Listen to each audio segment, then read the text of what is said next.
வணக்கம். எல்லாரும் எப்படி இருக்கீங்க? இன்னைக்கு நாம ரொம்பவும் சுவாரஸ்யமான ஒரு விஷயத்த பத்தி அலச போறோம்.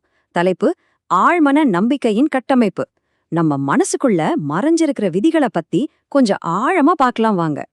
சரி, ஒரு நிமிஷம் யோசிச்சு பாருங்களேன். இயற்பியல் விதிகள் மாதிரி நம்ம மனசுக்கும் சில நிச்சயமான விதிகள் இருக்குமா என்ன? இந்த கேள்வியிலிருந்து தான் நம்மளோட இன்னைக்கான உரையாடலையே நம்ம தொடங்க போறோம். பாருங்க, இந்த உலகத்துல எல்லாத்துக்குமே சில அடிப்படை விதிகள் இருக்கு. ஒரு உதாரணத்துக்கு, ஒரு இரும்பு கம்பிய சூடு செஞ்சா அது ஒரு குறிப்பிட்ட வெப்பநிலையில தான் வளையும், இல்லையா? இந்த விதி மாறவே மாறாது. நீங்க எங்க போய் முயற்சி பண்ணாலும் சரி, இதுதான் உலக பொதுவான ஒரு விதி. இப்போ நம்ம மனசோட விதிகளை புரிஞ்சிக்க நாம இந்த 5 முக்கியமான பகுதிகளை ஒன்னொன்னா பார்க்க போறோம்.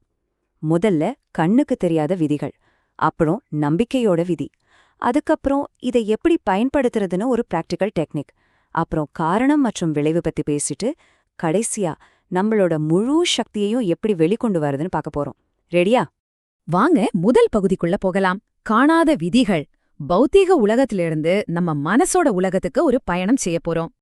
அந்த இரும்பு கம்பி கதை மாதிரியே தான் நம்ம ஆழ் மனசும். அதுவும் சில விதிகளை வச்சுதான் வேலை செய்யுது. அதோட முழு சக்தியும் நம்ம பயன்படுத்தணும்னா முதல்ல அந்த விதிகள் என்னன்னு நாம சரியா புரிஞ்சுக்கணும். இதுதான் முதல் ஸ்டெப்.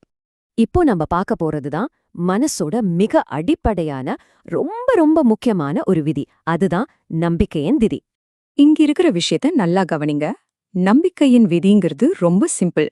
உங்க மனசு எதை உண்மைன்னு ஏத்துக்குதோ அத பத்தியே தான் அது திரும்ப திரும்ப யோசிக்கும். சொல்லப்போனா உங்க நம்பிக்கை தான் உங்க எண்ணங்களோட அஸ்திவாரம்.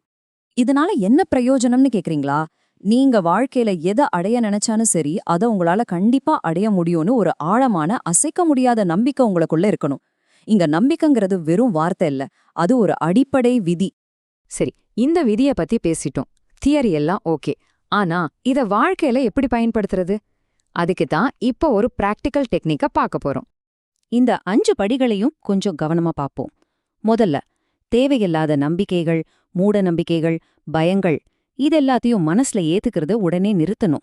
இது ஒரு கிளீனிங் வேலை மாதிரி. அடுத்து, 2வது, வாழ்க்கையோட நிலையான உண்மைகளை, அதாவது நல்லது நடக்கும் முடியுங்கிற மாதிரி விஷயங்களை நம்ப ஆரம்பிக்கணும். 3வது, உங்க மனச நல்ல விஷயங்களால நிரப்புங்க. ஆரோக்கியம், அமைதி, நல்லெண்ணம் இந்த மாதிரி. 4வது, உங்க வாழ்க்கையில குழப்பம், பற்றாக்குறை மாதிரி பிரச்சனைகள் இருந்தா அதுக்கு காரணம் என்னன்னு தேடுங்க. பெரும்பாலும் அது உங்க மனசுல இருக்கிற நெகட்டிவ் எண்ணங்களா தான் இருக்கும். கடைசியா 5வது, அந்த காரணத்தை, அதாவது உங்க எண்ணங்களை மாத்துங்க.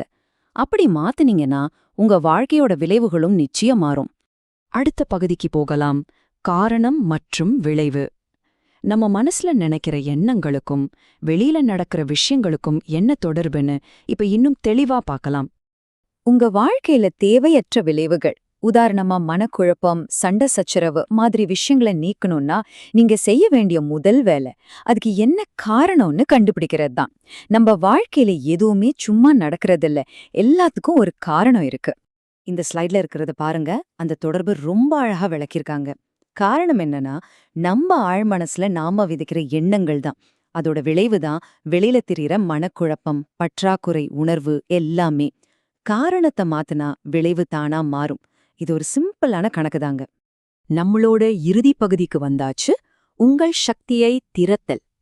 இதுவரைக்கும் நாம பார்த்த விதிகளை வச்சு நமக்குள்ள இருக்கிற ஆற்றலு எப்படி முழுசா வெளிக்கொண்டு வரதுன்னு பார்க்கலாம். இந்த சக்தி வாய்ந்த வரிய நல்லா கேளுங்க.